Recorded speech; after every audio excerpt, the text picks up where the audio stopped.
Pokémon Hyper Emerald is one of the coolest and most unique Pokémon games I have ever played. It's even more interesting that this game wasn't even made by Game Freak, and I have to say it totally reinvigorated my love for Pokémon games and video games in general. This is why I wanted to make a video for you guys today, so you can see Pokémon Hyper Emerald The Lost Artifacts, and today you're going to see why this Chinese ROM hack isn't just a modification or a ROM hack, it's actually a masterpiece. Hey everyone, welcome back to the channel. I'm Pokemedic, a doctor by day and a lifelong Pokemon fan by night, or more accurately, actually any spare time I get in a moment between my shifts. I want to be upfront about my perspective. I find that the ROM hacking scene in Pokemon is dominated by incredibly difficult challenging hacks, and while I respect that, after a long day at the hospital or a difficult day at work, or any small free time that I have, I just want a game that I can really enjoy.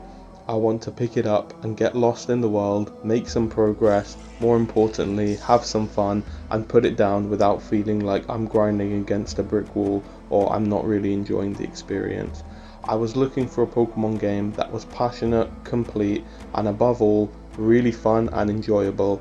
And to be honest with you guys, Pokemon Hyper Emerald The Lost Artifacts delivered that completely. This review is for everyone who just wants to enjoy an amazing Pokemon experience and adventure.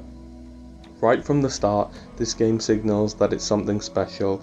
It doesn't just throw you into the basic Hoenn. It opens up with a breathtaking cutscene from the post-game, teasing the massive Rainbow Rocket story arc in the post-game that you'll eventually experience if you make it to the end. It's a bold move that immediately hooks you and breaks the monotone routine that we're so used to in Pokemon games of an intro story by the professor and then moving into your house, setting the clock and getting on with the rest of the game. What I loved most about this game though is the balance. This is still the Hoenn region. It feels nostalgic and cozy, but it's been injected with so much new life that it never feels boring, even if you've played through this region a dozen times, which someone like myself has. Not only have I played the original Pokemon Ruby, Sapphire and Emerald, I've also played the remakes Omega Ruby and Alpha Sapphire, and I've played so many other ROM hacks like Inclement Emerald, Elite Redux and all of those games. So when you've played the Hoenn region that many times, you eventually get bored. No matter how many quality of life or battle updates the developers have made, the game still looks like the vanilla Hoenn game, the Generation 3 experience, which after this many years it can be difficult to live through again, and that's something that I was really surprised about with Pokemon Hyper Emerald. The graphics was something that just breathed a whole new layer of life into this game. The other thing is that you actually start with a Kanto starter. Professor Birch doesn't give you the traditional Hoenn starters, and this can be a bit of a nostalgia for long-time Pokemon fans such as myself, that Kanto will always hold a special place in our hearts. But what I really liked as well was the flexibility. You can actually find all three of the Hoenn starters in Little Root Town almost immediately after you get your own starters, and you're able to catch them with your own Pokeballs. And so this really showed that this game isn't about limited choices. You can actually have endless possibilities for your team building from the very first town.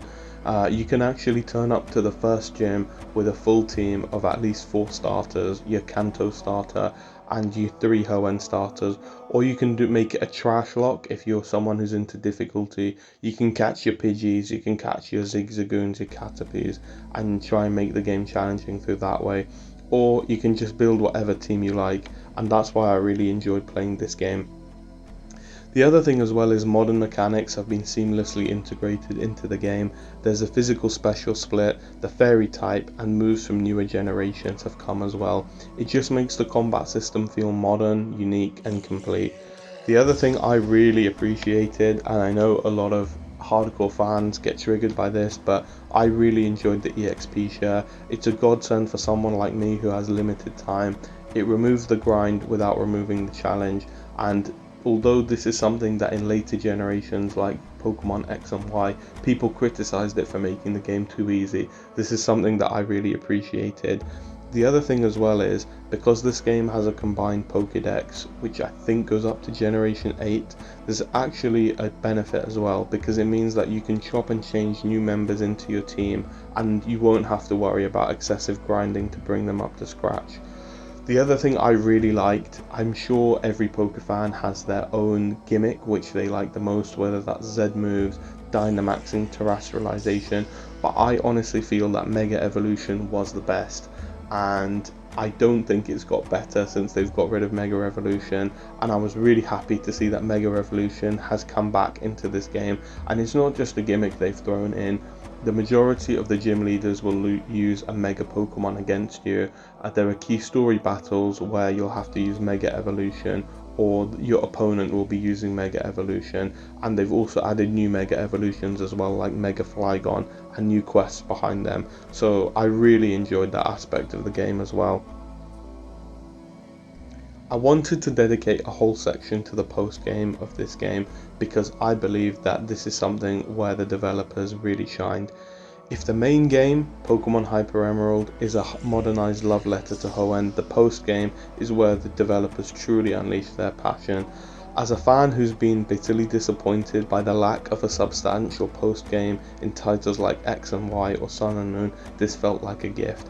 I know many people like myself have been longing for a good substantial post game since games like Gold and Silver or Heart Gold and Soul Silver, where you have an entire new region to go through, and other Pokemon games just pale in comparison. Here, the developers have really learned and gone to town on what can make a really good post game. For starters, they have a quest line about the lost artifacts and Rainbow Rocket. So this lost artifact quest guides you through traveling through ultra wormholes into different regions. It's actually really well explained in the game. It feels like they actually took time to explore this quest line and make something that Pokemon fans would really enjoy, rather than just shoehorning in extra content. I really like the explanation in the game they've given you. So to actually get to these other regions and parallel universes, you have to go through ultra wormholes, and you do that with Nebby, or your Solgaleo and Lunala, which you evolve from the Cosmog that you get as Nebby, and you actually get to battle every region's villainous team on their home turf. So one thing I really enjoyed was actually getting to battle Team Galactic at Spear Pillar, and then not only does it end there, but you get to do this for every team. So you get to go through Cerulean Cave and fight Giovanni and Mewtwo, you get to go through the Giant Chasm and fight Ghetsis and Kyurem, you get to go through Carlos and you get to fight Lysander and Xerneas and Yveltal. So this is something that I think long-term Pokemon fans or fans of the main series will really enjoy, and it made sure that there was a lot to do in the post game and it didn't just feel empty once you've beaten the Elite Four. The scale was absolutely insane. This is something I'll come on to later as one of the nitpicks with the game, but you'd end up fighting 10 to 12 trainers in a row, like team members, for example Team Flare, Team Plasma, Team Rocket, and then their boss with no healing. It's a marathon, and it leads to these type of gauntlets against the final member of the team, like Giovanni, Archie, Maxie, Cyrus or Ghetsis, and they're all armed with legendaries as well. These teams are no pushovers, and it does make the game more challenging, and it gives you that experience of what you wonder what these villains would have actually had in their Pokemon team. I think in the mainline series they would just have, for example, like Mighty Enna or something like that, or Ghetsis had a Seismitoad, but I think when they actually get to use the legendaries against you, which Ghetsis did at one point in Black 2 and White 2, but getting to experience that with all of the villains, for example Giovanni using Mewtwo against you, I think it made the game more fun, and I think it also, for those nostalgic fans who have seen Pokemon movies or the Pokemon anime, they would enjoy things like that too. The other thing as well is the post game doesn't even end there. After you beat Rainbow Rocket, you get to explore the entire Sinnoh region, and there's loads of legendaries to collect. I was really intrigued to find that actually you can catch Shadow Lugia and there's also all the mythical Pokemons. I'm sure you have some of your favorite legendary or event Pokemon like Diancie, Marshadow, Volcanion, Hooper. They're all here to catch in this game, and that was another fun part of the post game.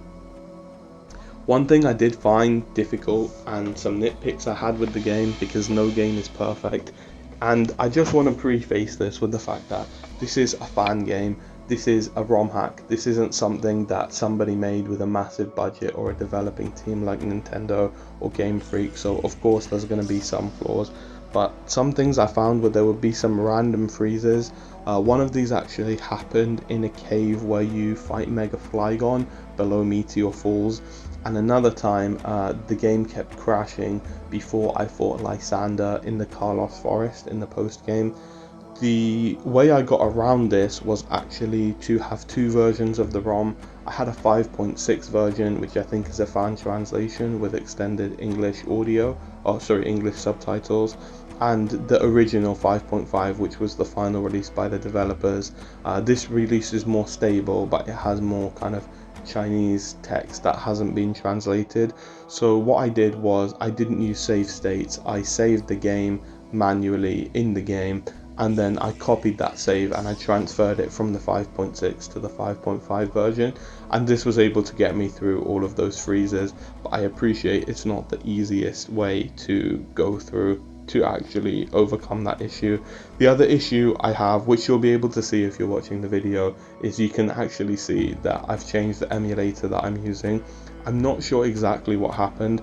I think it may have been related to the emulator using Google Drive backups, but basically what would happen is no matter whether I use save states or the in-game save feature, after a while it would revert to my old save, and this meant that I wouldn't be able to progress past the second gym. I don't think that's a fault with the ROM or the development team. Like I said, I think it's related to that emulator, because once I switched emulators, then I didn't have that problem anymore. Additionally, for those of you who have watched this video, or you've seen some glimpses of Hyper Emerald in this video that perhaps you haven't seen in other coverages of the game, and now you want to try it and you've been thinking, I don't want to be switching between different ROM versions, there must be an easier way to play this. I've since learned that you can actually play this on the RetroArch emulator. I think you use the MGBA core, but the key part of using RetroArch is it has a live translation layer, so I think this will give you a much more smooth experience if you just use the ROM version 5.5, and that's the version that I said is more stable, but it has less translation from Chinese into English. So if you're able to play this with the live translation layer like on RetroArch, that would be really helpful for you guys. The other thing as well was that when I was playing this game, I actually got feelings from this game that I haven't had from a Pokemon game in years. I had a lot of joy and fun, and it left me in a strange place because I started to wonder about the next Pokemon game that's coming out. At the time of recording, the next Pokemon game on the horizon is Legend ZA, and I'm not really excited about this game, which is unusual. Normally I'm the type of person that even if I don't end up buying the Pokemon game, I will watch those E3 trailers, I will watch the reviews and the first impressions when the games come out, because I like the series and I've been invested in it since I was a kid. But this time I wasn't really interested in Legend ZA. I didn't see the Mega Dragonite trailer, I just saw it on a blog post weeks later, and I was wondering why that was. And it's because I'm just not excited about this game. Having played the Pokemon Switch games, I found that they are plagued with performance issues, with bugs, they don't run properly, and seeing now that Nintendo wants to charge $80 for this type of game releasing on the Switch too, I think it really just put me off.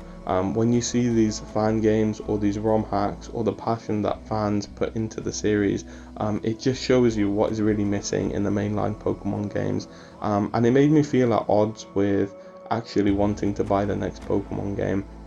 And that's why I feel that these games are really important to cover and for people to enjoy, because that's the magic of projects like Pokemon Hyper Emerald.